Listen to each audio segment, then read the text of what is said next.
고1 통합과 무공비교재 저하고 이제 통합과학을 시작할 텐데요. 오늘은 교재 32쪽 원소와 주기율부터 먼저 설명을 할게. 1페이지부터 앞부분부터는 우리 대면 수업 시작하면 바로 시작할 테니까 오늘 통합과 교재 32쪽 원소와 주기율표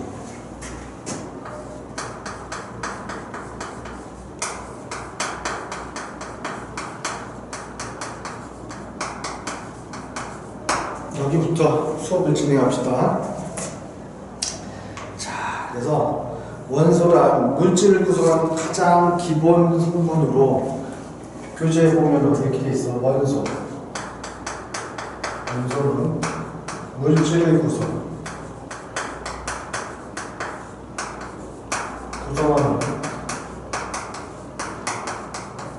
가장 기본 성분.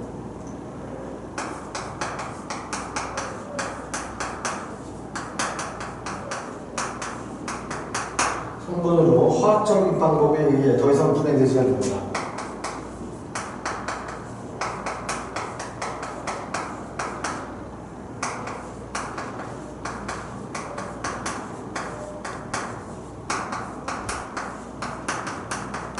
이상 분해되지 않는다.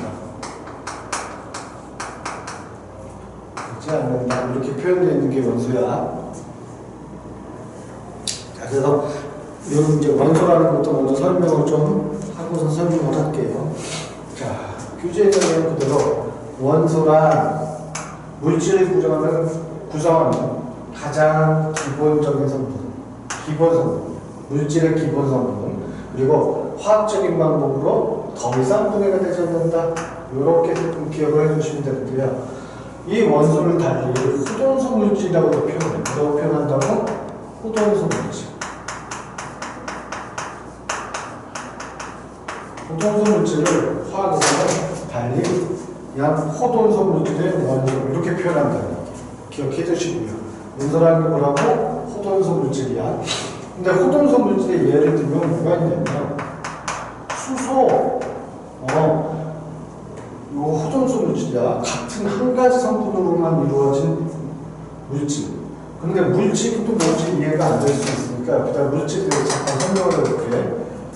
원자와 원자가 결합을 해요. 원자와 원자가 결합. 원자와 원자가 결합하면 뭐가 생성되냐면 이때 물질이라는 생성됩니다. 물질이 생성돼요. 이때 생성되는 게 물질이야. 원자와 원자가 결합하면 분자 아니야. 뭐가 생성된다고? 물질. 오케이? 자, 그래서 이 물질이라는 건 원자와 원자가 결합해서 생성되는 물질인데 이 물질은 다시 이렇게도 구분할 수 있어. 순물질과 혼합물.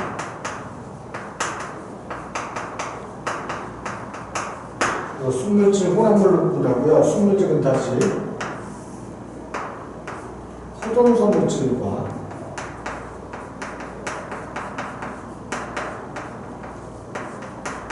화합물로도 구분합니다. 화합물로도 구분해. 그래서 호돈소 물질은 아까 뭐라고 그랬어? 한 가지 원소로 이루어진 물질이라고 했죠. 예를 들면 저기 있는 수소, 여기 산소도 있을 수 있네. 산소. 자, 그래서 수소하고 산소가 이렇게 호돈소 물질인데 얘네들이 결합을 하면은 H2라는 물질이 되죠? 오케이? 요 H2O가 화합물이 된다는 얘기야. 이런 식으로. 근데 수소라는 이 물질은 화학적인 방법으로는 더 이상 분해가 안 돼. 화학적인 방법으로. H2O는 화합물인데 얘는 화학적인 방법으로 분해를 시킬 수도 있지만 물에 전기 분해하면 돼. 그건 나중에 설명하고 전기 분해하면 수소하고 산소로 분해가 돼. 근데 수소, 산소는 더 이상 분해가 된다 안 된다? 화학적으로 안 된다는 얘기야. 또는 나트륨, 염소 이런 것들도 호돈소 물질입니다. 그러면 나트륨과 염소 얘네가 결합하면 NaCl이란 염화나트륨, 소금이 만들어져. 소금. 그럼 이게 NaCl은 소금은 액체, 순수한 액체 소금은 열을 가해서 열분해를 시킬 수 있어. 화학적인 방법으로. 열분해가 돼. 이런 식으로. 또는 이런 물질에 이거 금속이죠. 나트륨 금속이야. 구리. 얘도 금속이야. 이런 식으로 호돈소 물질은 한 가지 성분으로 된 원소라는 뜻이야. 이렇게 기억해 두시고요. 그래서 물질을 그 원소의 3번 물질을 구성하는 원소의 종류가 다르면 서로 다른 물질이다. 그런데 원자와 결합해서 물질을 만든다 그랬죠.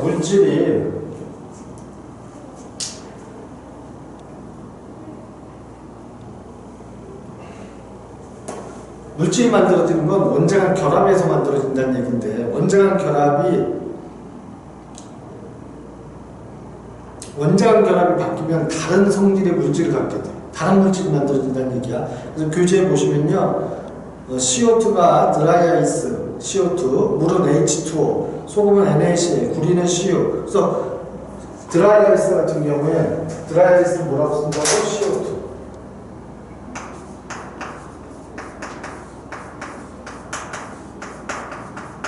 자, 근데 이게 얘가 고체, 얘가 뭐라고? 고체인 드라이아이스가 기체의 이산화탄소가 되는 건 이 과정을 우리는 승화라고 뭐라고 한다고? 승화라는 건 고체가 기체, 원래 일반적인 물질 변화는 상태 변화는 고체, 즉 기체로 변해야 되는데 얘는 고체에서 바로 기체인 CO2, 이산화탄소 기체로 변하는 건 승화. 마찬가지로 기체였던 이산화탄소가 드라이아이스, 고체가 되는 것도 승화, 똑같은 표현이야. 이렇게 되는. 어쨌거나 이 드라이아이스라는 이 물질을 구성하는 원소는 누구하고 누구 돼 있어? 탄소하고 산소로 돼 있죠. 그래서 드라이아이스는 후돈소 물질은 아니란 얘기야. 화합물이고. 이해되시나요? 화합물. 그래서 근데 구성 원소는 탄소, 수소로 돼 있고요. 물은 H2O라고 했지. H2O는 후돈소 물질이야, 화합물이야. 화합물이죠. 즉 화합물은 한 가지 원소로만 이루어져 있지 않다는 뜻이야. 그러면 저 물 H2O를 물을 구성하는 원소는 누구하고 누구? 수소하고 산소라는 얘기죠. 소금, 이거 소금이라고 했죠, NaCl. 소금을 구성하는 원소는 누구하고 누구? 나트륨하고 염소. 이런 식으로 얘기하는 게 원소입니다. 기억해 두시고요. 다음 그 옆에 주기율표는 역사에서 나오는데요. 주기율표가 어떻게 해서 만들어지는지 이거를 설명하는 거야. 자, 그래서 주기율표의 변천.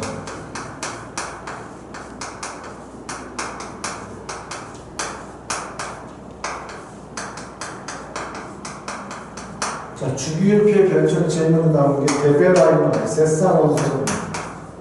데베라이너의 세쌍원소.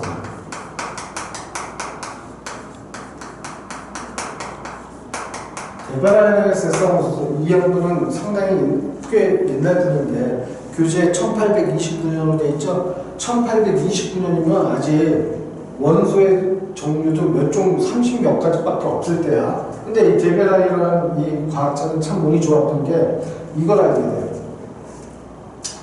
자, 염소기체, 그 다음 아이오딘. 이 두 물질이 있다는 걸 알게 됐어요. 근데 생각해보니까 이 사이에 브로민이라는 물질도 있는데, 자, 우리는 이제는 이걸 알고 있는데 그 당시 이걸 모르고 얘기했기 때문에 대단한 것처럼 느껴지는데, 예를 들어 봅시다. 염소, 브로민, 아이오딘이 지금은 17조. 우리는 17조를 할로젠족이라고 부르죠.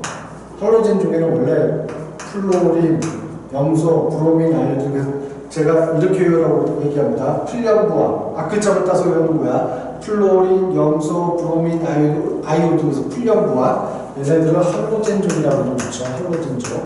이 할로젠족에 아직 플로린은 안 발견됐을 때야. 그런데 염소기체에 녹는 점, 끓는 점, 그리고 밀도. 그런데 이 당시에 끓는 점이 염소가 영하 10도 그리고 아이오딘이 20도라는 걸 알고 있었어요. 근데 브로민이라는 물질이 아직 끓는 점이 조사가 안 되는데 이 브로민의 끓는 점을 어떻게 계산하냐면 뭐를 의미하고 할게. 자, A는 어떻게 계산하냐면 이렇게 계산합니다. 즉 브로민의 끓는 점이 A가 뭐라고? 브로민 PR2 끓는 점. 근데 우리는 지금 알고 있는데 어차피 얘네들이 같은 적에 얘가 3주기, 4주기, 5주기 원소야. 그런데 브로민의 끓는 점은 데베라린이 이렇게 계산했어. 마이너스 10 플러스 20. 이게 뭐야? 영하 10도, 20도를 그냥 나누기 2하면은 이게 얼마가 되는 거야? 5가 되죠? 10에서 5. 그쵸? 그래서 데베라린은 브로민의 끓는 점을 5도라고 계산을 했는데 대략 비슷하게 맞아 들어가. 왜 그래? 이 정확한 값은 아니야. 그 당시만 해도 이거 대단한 거야. 왜? 이 브로민의 끓는 점이 아직 조사가 안 됐는데 얘네들이 같은 쪽에 3주기, 4주기, 5주기 원소니까 성질이 중간값을 갖고 있을 거라는 걸 가정해서 이렇게 표현을 했는데 대략 비슷해. 운이 좋게도 할로젠 쪽에 3주기, 4주기, 5주기 동일하게 한 주기씩 증가되는 원소를 갖고 얘기했기 때문에 딱 밀도 여기가 0.2 밀도라는 혹시 밀도라는 값은 어떻게 구하는 값이야? 밀도 기억해 두셔야 됩니다. 부피분의 질량으로 구하는 값이야. 밀도는 어떻게 구한다고? 부피분의 질량 기억해 둡시다. 부피분의 질량으로 구하는 게 밀도라는 값인데 밀도가 염소가 0.2 브로민이 한 1.6 이렇게 된다는 걸 조사했어. 그리고 여기를 B라고 써놓고 아이오딘의 밀도를 아직 모를 때야. 그러면 B 아이오딘의 밀도 그럼 어떻게 계산하면 된다는 얘기야? 이렇게 계산하면 되겠네. 1.6은 0.2 더하기 B 나누기 2 했을 때 B는 대략 얼마야? 3.2가 나와야 되니까 3 B는 그래서 3 이렇게 계산하면 되겠죠? 3주가 많이 나오겠다. 3 그치? 그래서 B가 즉 아이오딘 밀도가 3 이런 식으로 계산을 했다는 얘기야. 지금 값에 근사하게 맞아 들어가. 정확한 값은 아니야. 그런데 어쨌거나 이 데베라이너의 세상 원소들은 그 당시 같은 화학적 성질을 갖고 있는 세 원소를 갖고 중간 값들이 또는 어떤 값이 구해지지 않을 때 얘네들을 값을 평균값과 비스무리하게 갖고 있어. 이유는 뭐라고? 어차피 같은 쪽에 같은 성질을 갖고 있는 같은 성질, 화학적 성질이 같다는 건 뭘 의미하면 좀 이따 설명하겠지만 같은 쪽에 위치한다는 얘기야. 같은 쪽에 한 주기씩 증가하는 원소들을 갖고 이런 값을 표현해냈기 때문에 맞아 들어가는 거예요. 그래서 그 당시 과학의 역사에서 대단히 의미 있는 발견이었기 때문에 데베라이너의 세상 원소들은 이렇게 해서 구해놨다는 얘기야. 이해되시죠? 지웁시다. 필기해 놓으시고요. 두 번째 뮬렌즈의 옥타브.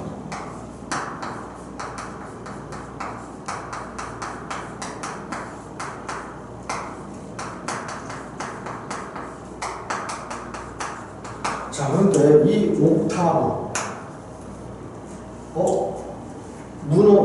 문어를 영어로 뭐라고 해요? 옥토퍼스. 왜? 다리가 8개니까 80개를 영어로 옥타브라고 그러죠? 그 다음에 화학에서는 숫자 8을 옥텟 이렇게 표현해요. 뭐라고? 옥텟.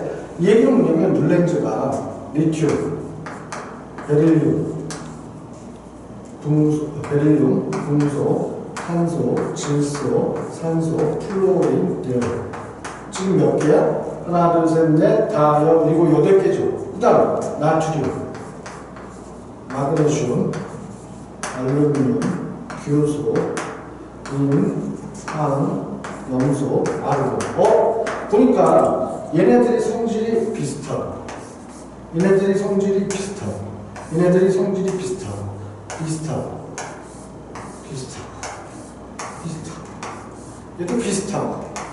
얘도 비슷해. 오케이? 그래서 8개씩 원소가 8개씩 성질이 되풀이 된다. 그래서 이름을 옥타브성이라고 이름 붙인 거야. 이해되시나요? 뮬렌즈가 원소들이 성질이 8개씩 계속 성질이 규칙적으로 반복되고 있다는 걸 알게 돼요. 그래서 이걸 뮬렌즈의 옥타브솔이라고 그래. 그래서 여러분 이거 기억해 주시는 게 좋습니다. 1조, 2조, 그리고 13조기야. 쌤, 3조가 어디 갔나요? 그건 나중에 설명할 테니까 13, 14, 15, 16, 17, 18조 이렇게 이름 붙여. 조기 몇 조까지 있다? 18조까지 있는데 여기다 참고로 이거 지금 기억해 주고 합시다. 1쪽을 앞으로 알칼리 금속 이렇게 이름 붙일 거야. 그러고 알칼리 금속. 17쪽을 할로젠족이라고 이름 붙여. 할로젠족, 할로젠족. 18쪽을 비활성 기체 이렇게 이름 붙여. 뭐라고? 비활성 기체. 이렇게 옥타브솔을 만든다. 그래서 원소가 8개씩마다 성질이 되풀이 된다는 거 알게 되는 게 본래 이제 옥타브솔이야. 내용은 지금은 이렇게 간단하지만 나중에 구술 면접이나 요즘 뭐 논술 같은 게 예전에 있었는데 그럴 때 요거를 살짝 변형시켜요. 성질이 8개씩이 아니라 6개씩 변형된다면 현재의 주기율표가 어떻게 변하겠습니까? 그런 거 물어보는 문제들이 있어. 논술 문제. 근데 내용은 그냥 원소가 8개씩 성질이 되풀이 된다. 그거 기억해 두시면 됩니다. 더 이상 뭐 내신 과정에서 그렇게 어렵게 물어보지는 않을 테니까. 그래서 여러분들은 8개씩 성질이 되풀이 되는데 1쪽, 2쪽, 13, 14, 15, 16, 17, 18쪽이 있고 1쪽은 알칼리 금속, 17쪽은 할로젠족, 18쪽은 비활성 기체다 이렇게 이름 붙인다는 걸 좀 기억해 두시면 됩니다. 정리하셨죠? 지웁시다. 자, 그 다음에 이제 주기율표의 변천에서 세 번째, 엄청 중요한 세 번째 멘델레프의 주기율표가 나옵니다.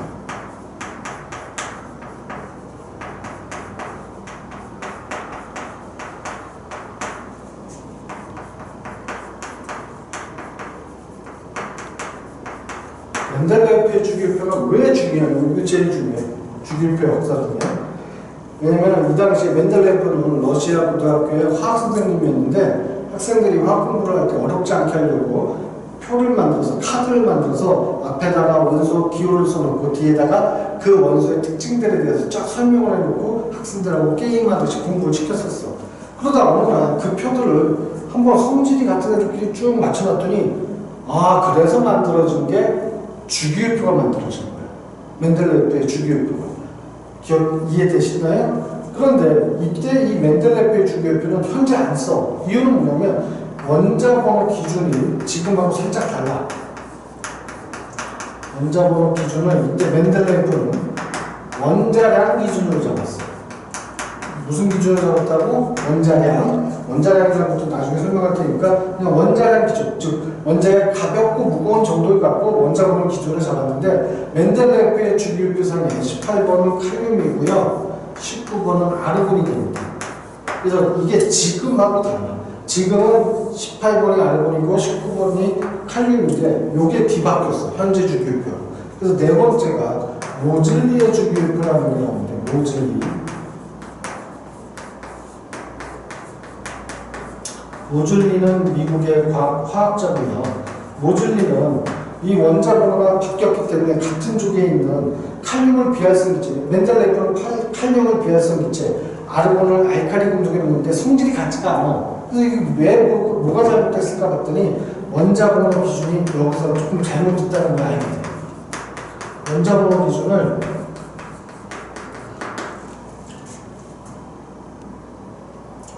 양성자 수를 잡습니다.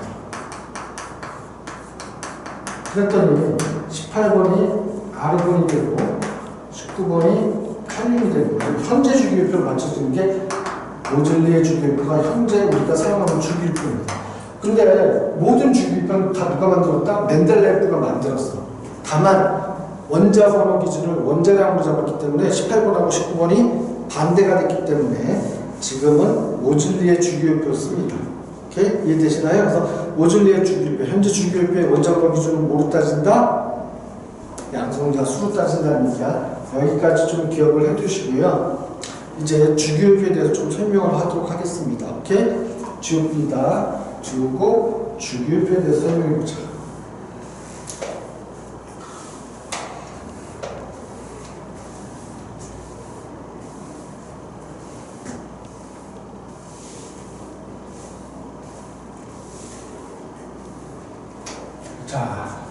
이제 주기율표에 대해서 볼 텐데, 이제 이 주기율표 원작으로 20번까지만 알면 되고요. 오늘은 20번까지는 반드시 외워놓으셔야 됩니다. 순서, 헬륨, 리튬, 베릴륨, 중소, 탄소, 질소, 산소, 플로린, 음용, 나트륨, 마그네슘, 알루미늄, 효소, 금, 황, 염소, 아르곤, 칼륨, 칼슘 이렇게 되는데 혹시 여러분들 원소 표시는 배워봤지? 중학교 때. 근데 까먹었을까 다시 한번 설명해 볼게.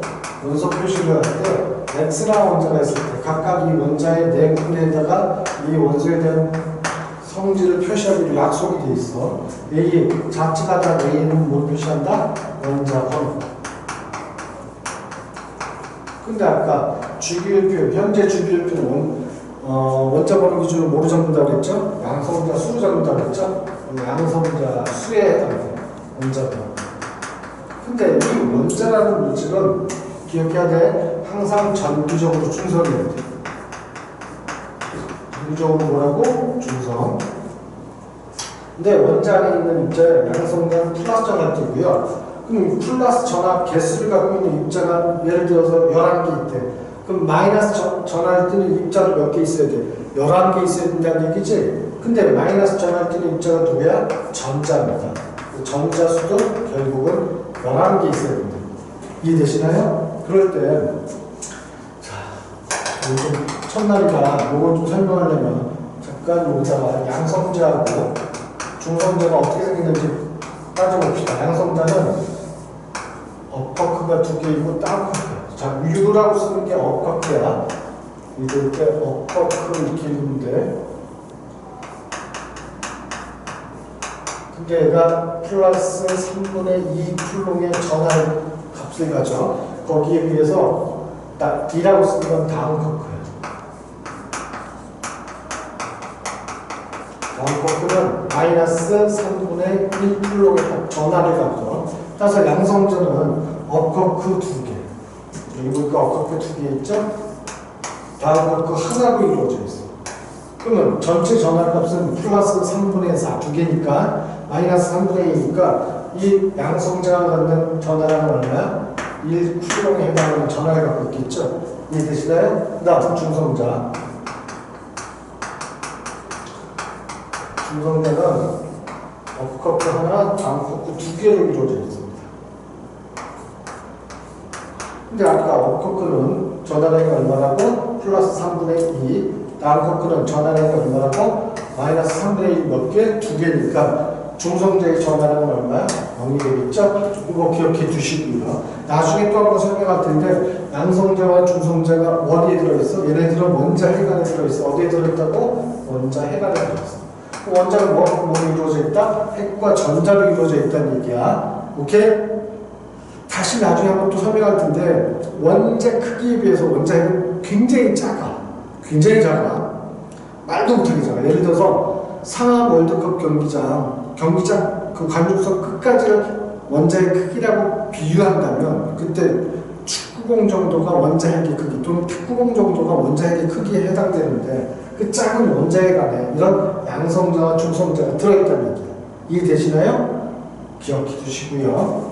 자, 그러니까 원자번호는 양성자 수를 쓴다고 그러는데 이때 원자번호를 한번 여기다 표현해 볼게. 1번, 2번, 헬륨이 2번이야. 리튬이 3번, 4번, 5번, 6번, 7번, 8번, 9번, 10번, 11번, 12번, 13번, 14번, 15번, 16번, 17번, 18번, 19번, 20번. 그래서 얘네들을 표로 만들어 봅시다. 표로 만들면 이렇게 돼.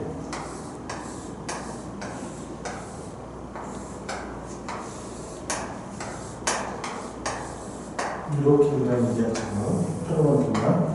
자, 이때 세로줄을 족이라고 그러죠. 세로줄을 뭐라고 붙인다고? 족. 세로줄을 족이라고 붙여. 영어로 얘기하면 패밀리야. 가로줄을 여기 가로줄을 우리는 줄이라고 붙여. 뭐라고?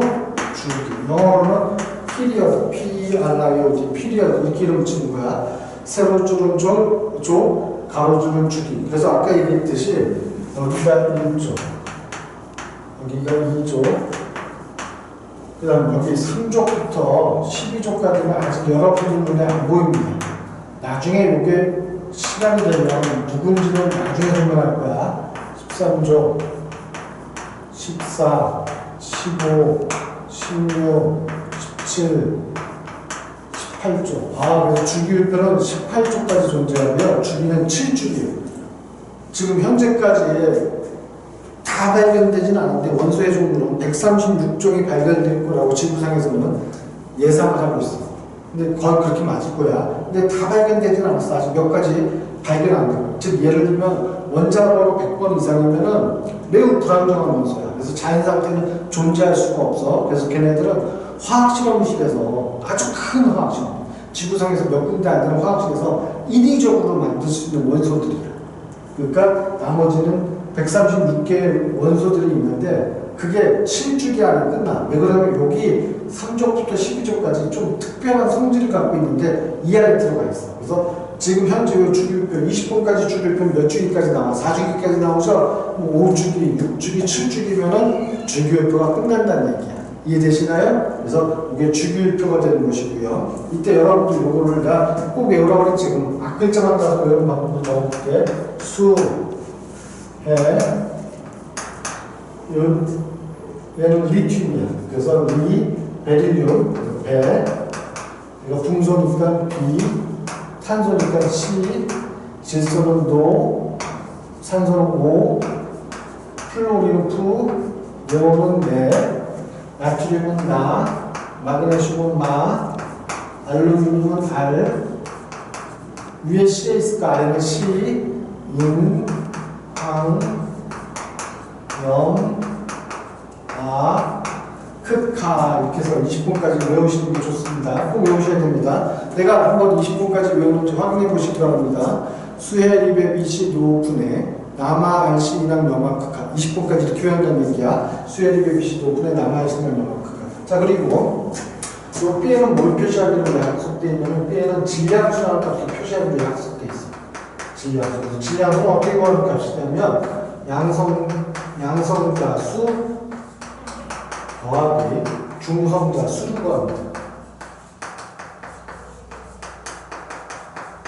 그런데 원자량하고 질량수는 사실은 같은 내용은 아니야. 원자량하고 질량수는 같은 내용은 아닌데 이것까지 설명하려면 너무 좀 길어지니까 나중에 기회 되면 하고요. 여러분들이 요 원자량이라는 값을 5개는 좀 외워보시면 나머지는 다 문제 풀 때 알려줘. 수소는 원자량, 질량수 어디다 쓴다 그랬어? 우측에다 쓴다 그랬지? 수소는 원자량이 1이야.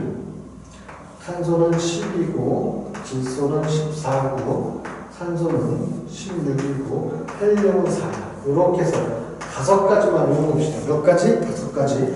이거는 꼭 외우자. 자, 수소는 얼마? 1. 탄소는 12. 질소는 14. 산소는 16. 헬륨은 4. 5가지만 외우는데 더 이상 외우라고 안 할 테니까. 자, 이게 주기율표인데 이제부터 하나하나 좀 나눠볼 건데 이때 이 수소는 족이 있다 없다? 얘는 1쪽에만 위치하지 수소는 비금속이야. 뭐라고? 비금속. 그래서 알칼리 금속과는 성질이 같다 다르다야. 단지 수소는 주기율표상에 1쪽에 위치할 뿐이지 수소는 족이 없는 모습이야. 수소만 족이 없어. 나머지 다 족이 있어. 1쪽을 하는 뭐라고 한다고 그랬지? 알칼리 금속. 17쪽을 할로젠족. 할로젠족 어떻게 배운다 그랬지? 풀연부와 플로린, 염소, 브로민, 아이오드 이 뜻이야. 18쪽을 비활성 기체. 뭐라고? 비활성 기체. 자, 이제 이거에 대해서 좀 설명해 볼게. 자, 그러면은 원자가 전자라는 개념이 있는데 원자가 전자란 여러분들이 학교에서 배울 때 체외각 전자하고 개념은 똑같아요. 차이는 좀 이따 이제 무슨 차이가 있는지 설명할 거야. 자, 근데 이거를 공부할 때는 항상 기억해야 되는 게 옥텟 규칙이라는 게 있어요. 뭐가 있다고? 옥텟 규칙.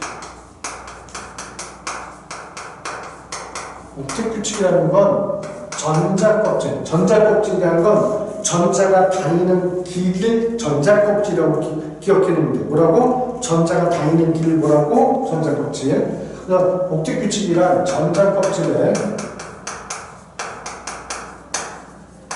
전자 8개 채우는 규칙. 전자껍질에 전자 8개 채우는 규칙을 옥텟 규칙이라고 해서 얘를 달리 파이전자 규칙 이렇게도 이야기합니다. 파이전자 규칙. 그러니까 숫자 8을 과학에서는 옥텟 이렇게 표현한다고 했지. 단 첫 번째 껍질에는 전자 2개 들어갑니다.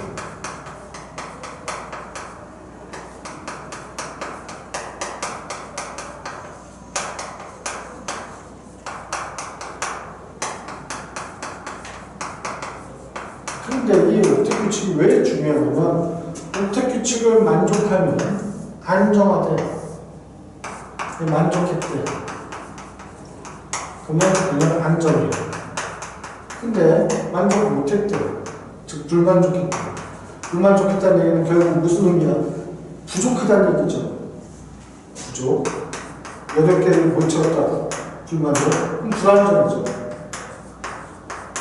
화학은 요 불안정한 애들은 스스로 안정하기 위해서 변한다는 얘기야. 근데 안정한 애들은 변해 안 변해? 스스로 만족하고 있는데 변할 이유가 없죠. 변할 이유가 없다는 얘기는 다른 물질들하고 반응한다 안 한다 안 한다는 얘기야. 그게 다 옥텟 규칙 요걸 갖고 설명할 거라는 얘기야. 이해되시나요? 그런데 전자 배치. 전자 배치라는 건 원자 안에 전자를 개수만큼 넣어주는 걸 전자 배치라고 그래. 3번 리튬 한번 봅시다.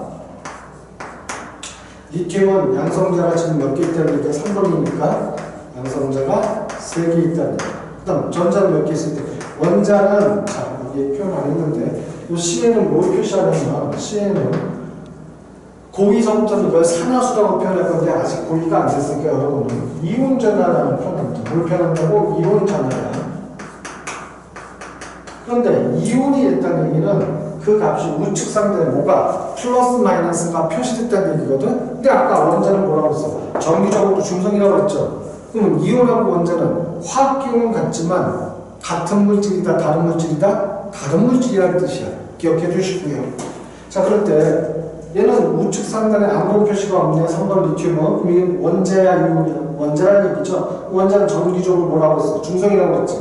따라서 양성자가 3개 있으면 전자는 몇 개 있어야 돼? 3개 있겠죠. 그럼 3번 리튬은 플러스 3의 원자에게 전자가 첫 번째 껍질에 전자를 앞으로 일렉트론으로 해서 2라고 표현하고 부호는 정기적 성질이 마이너스니까 2개 있다는 얘기야. 그리고 전자 껍질이 첫 번째 전자 껍질에 전자 2개밖에 못 채우니까 그 다음 전자 껍질에 전자가 또 들어가면 되겠지. 따라서 3번 리튬은 전자수가 몇 개? 3개인데 이제 원자가 전자라는 개념을 내가 설명한다고 했는데 원자가 전자. 원자가 전자라는 건 가장 바깥 전자 껍질이에요.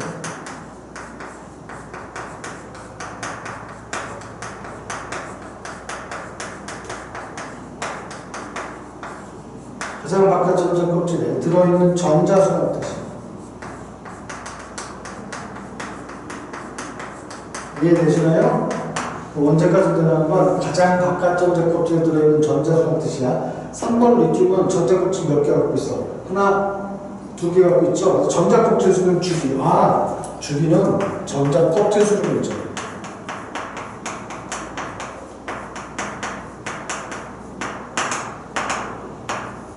전자 껍질 수를 결정하는 게 주기야.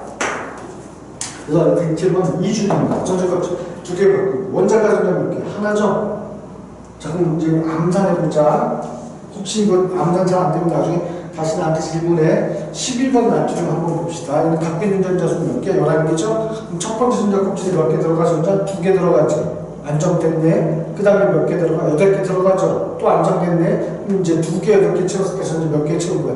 10개지. 그럼 또 바깥 전자 껍질에 전자 하나 맞아 채워야지 11개 채우는 거네. 그러니까 전자 껍질 몇 개 갖고 있다? 11번 나트륨은 전자 껍질에 3개. 원자가 전자는 몇 개? 바깥 전자 껍질에 전자 하나 들어있죠? 원자가 전자 하나. 19번 칼륨도 288 하나. 원자가 전자 하나 있고 전자 껍질은 4개라는 얘기죠? 세로 줄에 있는 세로 줄에 있는 애들은 족이라고 이름 붙였는데 첫 1쪽에 있는 애들은 원자가 전자 몇 개? 하나. 이해되시나요? 자, 베릴륨 원자번호 몇 번? 4번이니까 원자에게 양성자 몇 개 들어가? 4개 들어가는데 갖고 있는 전자 몇 개?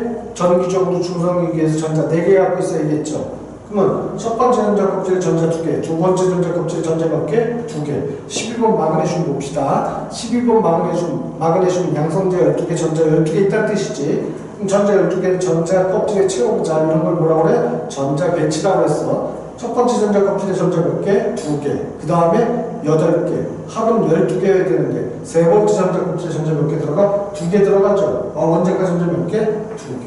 20번 칼슘도 해보자. 288 18개죠. 그럼 바깥 전자 껍질에 전자 2개 채우면 되겠지. 원자가 전자 2개라는 얘기네. 이해되시나요? 13종 애들도 5번 금속 2개, 3개. 원자가 전자 몇 개? 3개.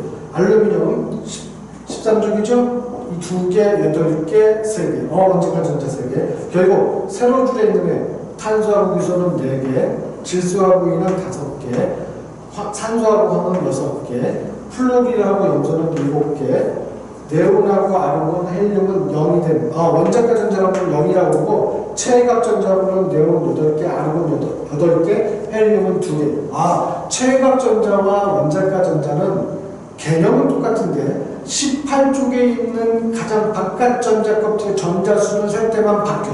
원자가 전자로는 다 몇 개? 0개. 체외각 전자로는 2개, 8개, 8개. 이런 식으로 표현한다는 뜻이야. 네, 개념은 똑같아. 이해되시나요? 자, 근데 원자가 전자가 8개를 채워놓은 요 18쪽을 아까 뭐라고 붙인다고 그랬지? 비활성 기체라. 뭐라고? 비활성 기체. 헬륨, 네온, 알고 크립톤, 크센론 뭐 이런 게 있는데 얘네들 비활성 기체라고 좀 붙여. 비활성 기체. 이 비활성 기체가 몇 쪽이라고? 18쪽. 근데 영어로는 비활성 기체가 영어로 표현하면 노블레스 게스야. 뭐라고? 노블레스 게스. 노블레스가 뭘 의미하죠? 귀족이죠? 얘네들은 스스로 만족하고 있기 때문에 다른 원소들하고 반응한다, 안 한다? 안 한다. 얘는 옥텟 규칙을 만족하기 때문에 반응 안 합니다. 화합을 만들어, 안 만들어? 안 만들어. 그리고 옥텟 규칙을 만족하니까 이온이 된다, 안 된다? 안 돼. 오케이? 18쪽은 이런 특징을 갖게 돼. 자, 근데 여기 한번 봅시다. 옥텟 규칙을 만족한다는 건 만족해야지만 안정한다고 했지. 그러면 12번 나트륨 갖고 있는 전자수가 몇 개? 11개라고 했어. 몇 개? 11개. 그러면 2개, 8개 하나인데 바깥에 전자 껍질에 전자 하나밖에 없어. 원자가 전자가 하나지. 그래서 얘는 안정, 불안정. 불안정하죠. 그럼 안정하기 위해서는 바깥에서 전자를 7개 갖고 와서 채우는 게 빨라. 하나 잃어버리면 그 안쪽에 완성된 전자 껍질, 옥텟 규칙을 만족하는 완성된 전자 껍질을 갖고 있는 게 빨라. 하나 버리는 게 빠르죠? 그러면 하나 버리면 양성자는 11개 있는데 전자는 하나 버렸을 때 남은 게 10개밖에 없겠지? 그럼 플러스 값이 우세, 마이너스 값이 우세. 플러스 값이 몇 개 우세? 하나 우세하죠? 그러니까 플러스. 이거를 우리는 이온 전하라 이렇게 표현하는 거야. 보일 때. 보일 때부터는 이거를 산화수라고 표현할 거야. 그러면 이쪽에 있는 여기 원자가 전자가 2개인 애들은 6개 받아오는 게 빨라, 2개 잃어버리는 게 빨라. 2개 잃어버리면 전하량은 플러스 2의 이온 전하를 갖겠죠. 13번 알루미늄은 원자가 전자 3개야. 그쵸? 그러면 얘는 2, 8, 3이니까 5개 받아오는 게 빨라, 3개 잃어버리는 게 빨라. 3개 잃어버리면 양성자의 수가 3개 더 많기 때문에 플러스 3가의 양이온이 된다는 얘기고 4는 풀마 4니까 14쪽에 있는 탄소하고 규소는 이온이 잘 될까 안 될까? 잘 안 돼 생각보다. 그러니까 18쪽에 헬륨, 네온, 아르곤은 아예 이온이 안 되는 거고 14쪽은 거의 안 된다는 뜻이에요. 기억해 두시고요. 원자가 전자가 5개인 질소나 인 같은 경우는 5개 버리는 게 빨라, 3개 받아오는 게 빨라. 3개 받아오는 게 빠르겠죠? 그럼 4개 아닌 전자가 3개나 더 들어오면 양성자의 개수보다 전자 개수가 몇 개 더 많아? 3개 더 많으니까 마이너스 전환을 띠는 전자 3개 받았으니까 마이너스 3가의 음면이 된다는 얘기고, 산소하고 황은 마이너스 2가의 음면, 플로린, 염소, 브로민, 아이온 등은 마이너스 1가의 음면, 18쪽은 아예 이온이 안 된다는 얘기죠. 이해되시나요? 그러면 이때 이 족이라는 건 산소줄 족이라고 했지, 이 족은 누가 결정했냐면 원자과 전자수를 결정하는 거라는 거예요. 원자과 전자수로 족을 결정합니다. 그런데 세로줄이 족일 때 화학적 성질이 어떻다고 했어? 같다고 했지? 그럼 세로줄은 원자과 전자수가 같으니까 화학적 성질이 같다 이렇게 결론내면 되겠네. 기억해 두시고요. 모든 화학 반응에는 원자과 전자가 가능해요. 누가 가능한다고? 원자과 전자. 그래서 모든 화학 반응이 가능합니다.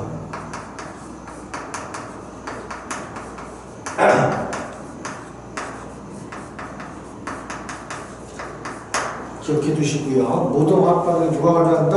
원자과 전자. 자, 그럴 때 우리는 요 주기율표상에서 이걸 또 기억해야 되는데 13쪽이 누가 있어? 궁소가 있죠. 궁소에 좌측이라는 거 오른쪽 왼쪽이라는 얘기죠. 좌측 왼쪽에서부터 사다리를 만듭니다. 뭘 만든다고? 사다리. 그래서 이렇게 사다리를 치우면 13쪽 좌측 왼쪽이라고 꼭 기억해야 돼. 13쪽 왼쪽서부터 사다리를 이렇게 그려 나갈 때 13쪽의 왼쪽은 금속에 해당합니다. 뭐에 해당한다고? 금속. 13쪽의 우측은 비금속에 해당한다. 그래서 금속과 비금속을 구분 짓는 좁은 몇 쪽? 13쪽이라는 얘기야. 기억해 주시고요. 이때 금속과 비금속으로 구분을 졌다는 얘기는 구분 기준이 뭐라는 얘기냐면 자유전자입니다. 뭐라고? 자유전자.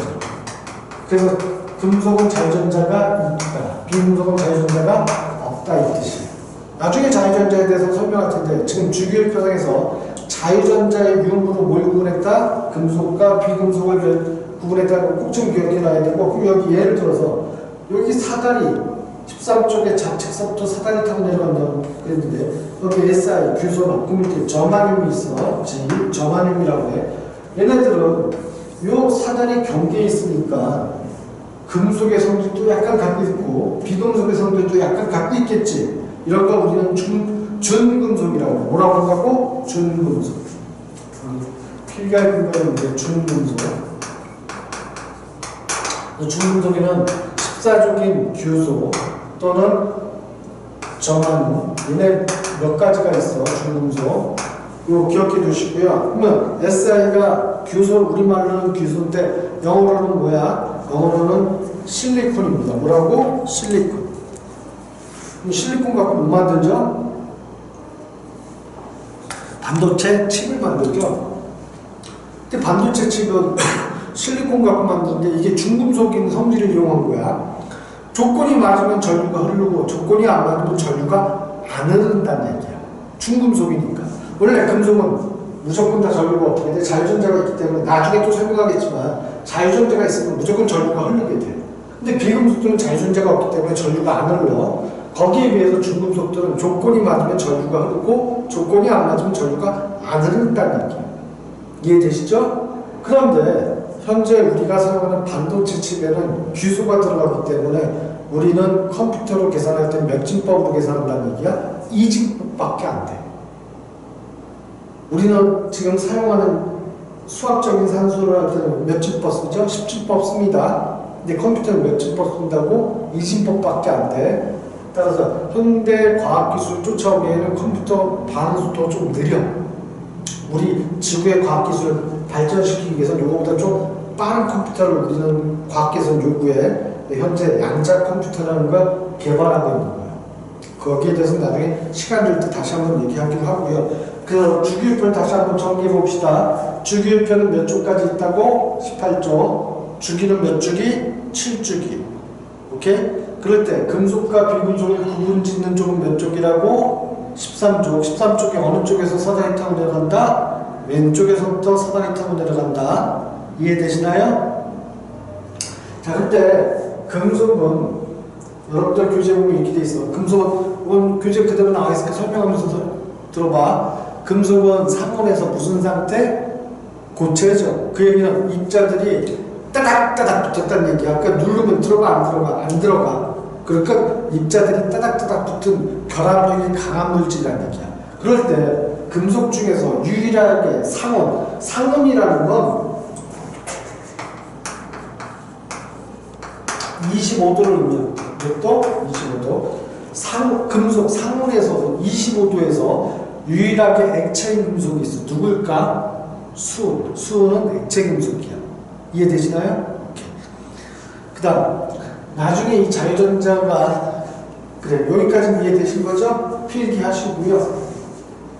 자, 여러분은 잠깐 스탑해갖고 필기해 보시고 금속에 대해서 잠깐 설명을 하고 넘어갈게요. 지웁니다.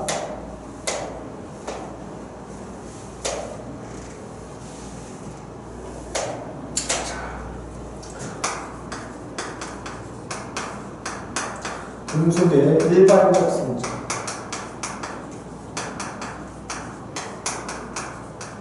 금속의 일반적 성질은 다 자유전자 때문이에요. 뭐 때문이라고? 자유전자 때문에. 이 자유전자라는 게 뭐냐면, 예를 들어서 이게 금속이야. 이런 금속이 있을 때 이렇게 있어.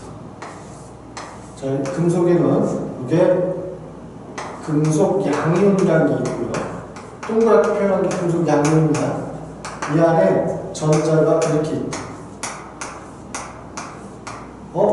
금속 양이온 몇 개 있다? 4개 있죠? 그럼 이게 자유전자인데 자유전자 몇 개 있다? 4개 있다. 그러면 금속 양이온 하나당 자유전자 몇 개 있는 거야? 하나 있는 꼴이죠? 이게 바로 자유전자가 원자가전자라는 뜻이야. 즉 금속 양이온 하나당 자유전자 하나 있으니까 얘는 일축 금속이라는 얘기야. 그런데 만약 그림을 이렇게 그렸어요.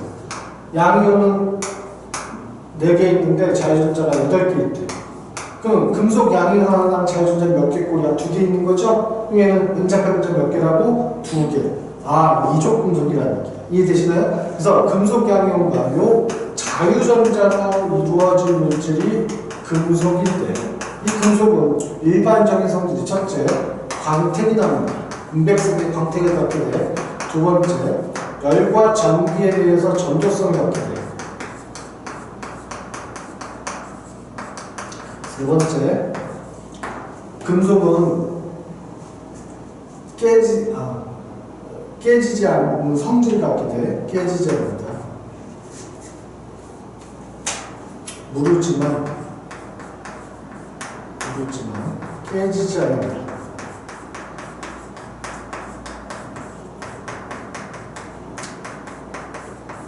그 다음 여기다 좀 이 안에 금속 양이온의 자유전자가 지멋대로 들어있고 있어서 얘를 우리는 전자 바다 모형이라고 그러죠. 전자 바다 모형. 전자가 바다에서 지멋대로 헤엄치고 다닌다 그런 뜻을 가져. 그런데 이 자유전자라는 물질이 어떤 특징을 갖게끔 만든다고? 광택, 은백색의 광택, 두 번째 열과 전기에 대한 전도성, 세 번째 무르지만 깨지지 않는다는 성질을 갖게 돼. 이 의미가 뭐냐면 예를 들어서 어두운 데 들어가 있으면 내가 금속 손목시계를 차고 있다고 가정하자. 어두운 곳에 들어가 있으면 금속이 보여 안 보여? 안 보이죠? 안 보인다.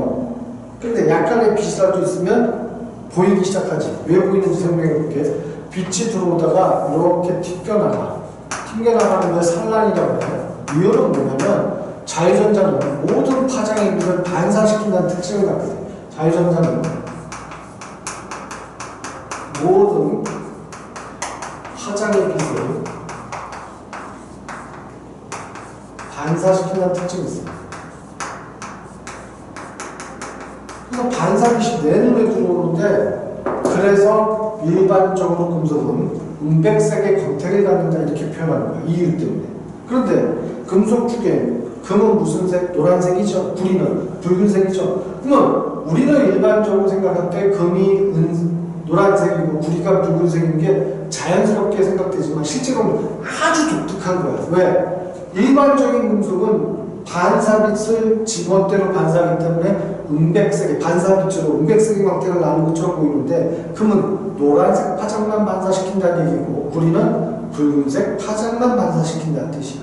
이해되시나요? 어쨌거나 금속의 광택은 누구 때문에 나타나는 성질이다? 자유전자. 이유는 뭐라고? 자유전자가 파장이 모든 파장에 비해서 반사시키는 특징 때문에 그래. 기억해 두시고요. 그 다음 자 내가 여기다가 열을 가했어. 뭘 가했다고? 열. 열을 좀. 자 열을 가하면 이 전자가 온도가 어떻게 돼? 높아지겠지. 자 요거 하나 나중에 다시 한번 대면 수업할 때 얘기할 텐데 요 식을 하나 기억해 둡시다. 우리가 평균 분자 운동 에너지는 카이네틱 에너지에서 EK라고 표현해. 평균 분자 운동 에너지라는 뜻이야. 평균 분자 운동 에너지를 구하는 식은 2분의 1 mv 제곱으로 구합니다. 이때 M은 매스 질량이라는 뜻이야. V는 벨로시티인데 올라가다 그냥 속력 이렇게 기억하시면 됩니다. V는 뭐라고? 속력. 2분의 1 mv 제곱으로 평균 분자 운동 에너지를 구하고 또 2분의 3 kT로도 구합니다. 이때 K는 볼츠만 상수라는 값이야. 그냥 상수라 이렇게 기억하면 돼요. 자, 근데 상수에 대해서 잠깐 설명해 봅시다. 에너지, 운동 에너지의 단위, 에너지의 단위는 뭐야? 줄이지? 근데 온도의 단위는 이건 절대, 라지 T는 절대 온도야. 무슨 온도? 절대 온도. 절대 온도의 단위는 켈빈이라는 단위가 있어. 무슨 단위? 켈빈. 그러면 줄이라는 단위와 켈빈이라는 단위가 서로 같아 달라. 다르죠? 그럼 이 양쪽의 단위가 다른 걸 이꼴이라고 같게끔 만들어주려면 양쪽 항의 단위를 같게끔 만들어줄 값이 필요해. 그걸 우리는 상수라고 얘기하는 거야. 뭐라고 얘기한다고? 상수. 그래서 K는 볼츠만 상수고 라지 T는 절대 온도입니다. 그럼 여러분 이 식에서 이걸 기억해놔야 돼. 이거 꼭 기억해놔야 되는 식이야. 평균 분자 운동 에너지 EK는 2분의 1 mv 제곱 2분의 3 kT라는 거 꼭 기억해야 돼. 자 그럼 여기서 절대 온도가 높아지면 평균 분자 운동 에너지가 어떻게 된다는 얘기야? 높아진다는 얘기지. 비례니까 얘가 높아지면 얘도 높아진다는 얘기야. 오케이? 자 그런데 요 금속 전자 자유전자가 있는 경우에 자유전자의 질량은 변해 안 돼? 안 변하겠죠? 그러면 온도가 높아지면 평균 분자 운동 에너지가 증가한다고 할 때 질량은 변화 없으니까 뭐가 변해야 돼? 속력이 변하겠지. 속력이 어떻게 된다? 빨라진다는 얘기죠. 열을 가해서 요 자유전자의 속력이 빨라져서 얘가 빵 부딪혀. 이때 부딪힐 때는 에너지를 나눠가는 충돌이 일어난다는 얘기야. 그럼 이 전자가 에너지를 나눠가졌기 때문에 얘도 온도가 어떻게 돼? 높아지니까 평균 분자 운동 에너지가 커지고 얘도 속력이 어떻게 돼? 빨라졌겠지. 그럼 얘가 여기서 빵 부딪히면 얘도 이제 어떻게 돼? 온도가 올라가겠죠. 이런 식으로 충돌에 의해서 에너지가 전달되는 걸 전도현상이라고 해요. 뭐라고 한다고? 전도현상. 이 전도, 열에 대한 전도성은 자유전자 때문에 일어나는 거예요. 이해되시나요? 이해돼? 그 다음 여기다 내가 만약에 마이너스 플러스 전극을 연결했어. 뭘 연결했다고? 전극. 그러면 자유전자는 마이너스 전하기 뜨기 때문에 어느 쪽으로 이동해가? 플러스 극으로 이동해 가겠죠? 전자가 하나의 단면을 통해서 이동하는데 뭐가 흐르는 거야? 전류가 흐르는 거지. 따라서 전기전도성을 갖는다. 이렇게 얘기합니다. 이때 주의해야 될 건 전극을 걸었을 때 전자는 이동한다 안 한다? 이동한다. 어느 극 쪽으로? 플러스 극 쪽으로. 이해되시죠? 그런데 이때 금속 양면은 이동할까 안 할까? 이동하면 큰일 나. 이동한다 안 한다? 안 한다. 이동한다면 무슨 현상이 발생하는지 한번 예를 들어볼게요. 금속에다가 전극 연결했어. 자유전자는 플러스극으로 이동해. 만일 금속 양면이 마이너스극으로 이동한다면 금속이 전극만 연결하면 어떻게 돼야 돼? 사라져야 돼.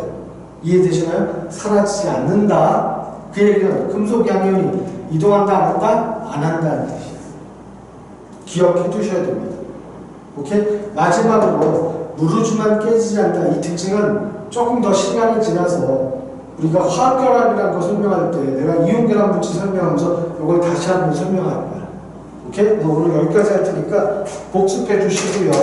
오늘 한 내용은 교재 32쪽에 주기율표, 33쪽에 원자과 전자까지, 그리고 34쪽에 전자배치에 따른 주기성까지 설명 끝낸 겁니다. 그래서 여러분들은 교재 37쪽까지 3페이지 문제 풀어보시고요. 잘 안 풀릴 수 있어. 지금 대면 수업하는 것도 아니고 동영상 촬영 강의하는 거니까.